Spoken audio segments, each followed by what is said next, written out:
Hello everyone. Economy all paper series में हम बात करेंगे प्रश्न क्रमांक 4 की। इससे पहले हम 3 प्रश्न कर चुके हैं और हम यहाँ पर बात कर रहे हैं 2014 से 18 तक के इकोनॉमी के जितने भी ऑल पेपर सॉल्यूशन उनको अच्छे से कवर करने की। मैं आशा करता हूँ कि ज्योग्राफी का जो मैंने कवर करा है उससे आपको काफ़ी ज़्यादा हेल्प मिलेगी और मैं आपसे पूरी उम्मीद के साथ ये बात कहता हूँ कि हम कोशिश करेंगे कि 2018 तक मैं आपको इकोनॉमी का पूरे पेपर कवर करवा दूँ। ठीक है, तो इसके लिए मुझे आपका समय समय पर प्रोत्साहन मिलता रहे तो काफ़ी ज़्यादा बेहतर होगा।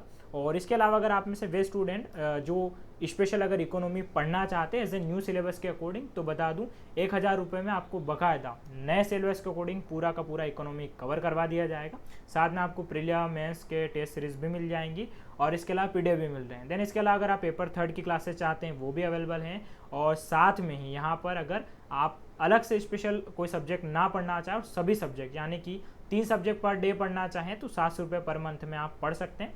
देन इसके अलावा हिस्ट्री और जियोग्राफी भी आपको पूरा का पूरा 1000 में यहाँ पर हम कवर करवा देंगे। तो इसके लिए आप PSC अड्डा जो वेबसाइट उसको विजिट कर सकते हैं या अधिक जानकारी के लिए आप जो नंबर्स हैं वे वेबसाइट पर अवेलेबल हो जाएंगे, वहाँ पर कॉल कर सकते हैं। चलिए लौटते हैं हम प्रश्न की तरफ। और प्रश्न में पूछा गया है कि भारत में यातायात विकास की बड़ी समस्याएं कौन कौन सी है। तो प्रश्न काफ़ी अच्छा है और ये बात करता है भारत में इंफ्रास्ट्रक्चर के जो इश्यूज़ हैं उनको लेकर। सो यहाँ पर इस वीडियो में जानेंगे हम बहुत सारी बातें और आराम से। सबसे पहले इस वीडियो को यानी कि इस क्वेश्चन जो हैं इसको हमें लिखना है 100 वर्ड में, यहाँ पर इसके आंसर को लिखना है। तो सबसे पहले हम भूमिका में लिखेंगे कि किसी भी देश के विकास में उसके आधारभूत संरचनाओं में यातायात अति आवश्यक है और जिसके बिना विकास की कल्पना संभव नहीं है। किंतु भारत में यातायात विकास में अभी भी गंभीर समस्याएं हैं। जैसे कि फॉर एग्जांपल आप जहां रहते हैं यहाँ से अगर आपका जो निकटतम कोई भी एरिया है, जैसे अगर 150 किलोमीटर आपको कहीं दूर जाना है और वहाँ तक बाकायदा आपको हाईवे या 4 लेन मिल जाए तो आप आसानी से उस जगह जाना पसंद करेंगे। लेकिन 150 किलोमीटर ऐसी जगह है जहाँ पर रास्ता सही नहीं है, उबड़ खाबड़ है, तो वहाँ से किसान मुख्य ज़िले तक आने में भी परेशान होंगे या आप खुद उस एरिया में जाने से चिढ़ खाएंगे कि रास्ता सही नहीं है। या अक्सर हम कहीं गांव जाते तो यही एक बात कहते हैं कि वहाँ तक का रास्ता सही है या नहीं है, यानी कि रास्ता बहुत मायने रखता है, सड़क बहुत मायने रखती है। अब भारत में समस्या क्या क्या है इसको लेकर, तो एक वित्त का अभाव देखने को मिलता है। इसके अलावा उच्च स्तरीय तकनीकी अभाव है, धीमी गति से कार्य होना, कानूनी कठिनाई और भ्रष्टाचार है। तो ये हमने यहाँ पर फ्लो चार्ट दर्शाया है, इसी को हम यहाँ पर अच्छे से आगे से इसमें बताने वाले हैं एज पॉइंट के रूप में। तो सबसे पहला पॉइंट है हमारे यहाँ पर बात करते हैं कि सड़कों पुलों के निर्माण हेतु अतिरिक्त वित्त की आवश्यकता होती है किंतु प्राय इसका अभाव होता है। हमारे यहाँ पर सड़कों को इतना महत्व दिया नहीं जाता है, बहुत सारी बार उद्घाटन हो जाता है लेकिन उस पर सिर्फ नेताजी का नाम लगा होता है, वह सड़क वैसी की वैसी बनी रहती है।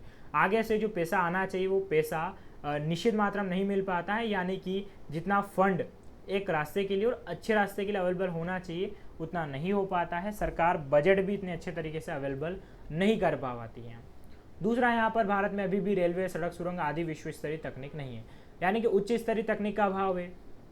तो जैसे कि जिन क्षेत्रों में खासकर भारत में अभी भी बहुत सारी जगह रेलवे फाटक हैं, तो वहाँ पर ऐसी स्थिति बननी नहीं चाहिए कि बहुत सारा जाम लगे। अगर व्यवस्थित आप देखें तो ब्रिज बन जाए या अंडर रोड निकल जाए उस रेलवे से, इसके अलावा सड़क सुरंग ये भी अच्छी बन जाए और विश्व स्तरीय तकनीक होनी चाहिए। हालांकि अभी अटल सुरंग बना है, इनमें अब जाके मिल रही विश्व स्तरीय तकनीक, यानी कि ये तकनीक भारत के लगभग सभी एरियो में होनी चाहिए और खासकर वे क्षेत्र जहाँ पर नहीं पहुँचा जा सकता वहाँ पर सुरंग की ज़्यादा आवश्यकता है। इसके अलावा कई बार प्रोजेक्ट अपनी तय समय सीमा से 4-5 गुना लंबे खिंच जाते हैं जिससे अतिरिक्त धन खर्च करना पड़ता है।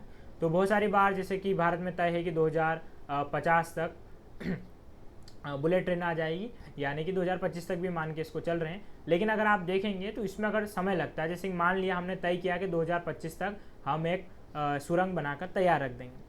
अगर 2025 से अगर काम धीमे गति से हो और यहाँ पर जो प्रोजेक्ट हैं वह चला जाए लगभग 2035 तक, स्वाभाविक सी बात है कि 2025 से 35 तक वस्तुओं की जो महंगाई वो बढ़ेगी और वहाँ पर अगर कोई एक ईंट लग रही थी जो 10 रुपये की आती थी वो 2035 तक जाते जाते 15 रुपये की हो जाएगी।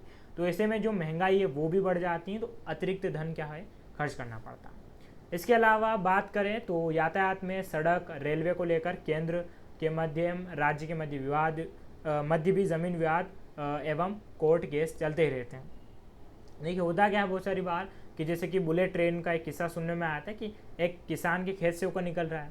अब जो किसान का खेत है उसके संतरों का बगीचा है, तो बाकायदा सरकार उसको मुआवजा देने के लिए तैयार है, लेकिन उस व्यक्ति का कहना है नहीं, मुझे तो सरकारी नौकरी चाहिए। ठीक है, यहाँ पर बहुत सारी बार ऐसे विवाद आ जाते हैं और लोग हाई कोर्ट सुप्रीम कोर्ट चले जाते हैं, या बहुत सारी बार जैसे कि अभी आपने सुना होगा कि जो दिल्ली है, दिल्ली में झुग्गी झोपड़ियों को हटाने के लिए यहाँ पर बात आती है, तो केंद्र का ऐसा मानना है हटाना चाहिए, लेकिन दिल्ली राज्य वो कहता है कि नहीं, इनको आवास मिलना चाहिए। तो ऐसे बहुत सारे विवाद होते हैं, उससे भी दिक्कतें हो जाती हैं। देन इसके अलावा अगर बात की जाए यहाँ पर 5वें पॉइंट में अंत के रूप में, तो भारत में भ्रष्टाचार एक बड़ी समस्या है, जिस कारण यातायात विकास हेतु आवंटित धनराशि का बहुत कम धन ही निर्माण कार्य में लग पाता है।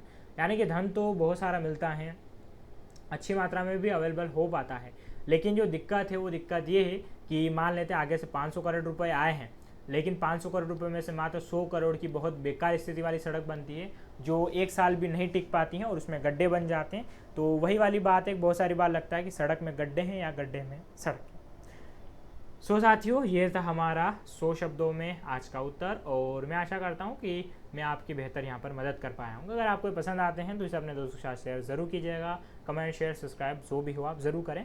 देन इसके अलावा आप हमें फेसबुक और इंस्टाग्राम पर भी फॉलो कर सकते हैं ज़्यादा क्विज़ के लिए और क्वेश्चंस के लिए। आज का वीडियो मेरा यहीं समाप्त होता है। Thanks a lot.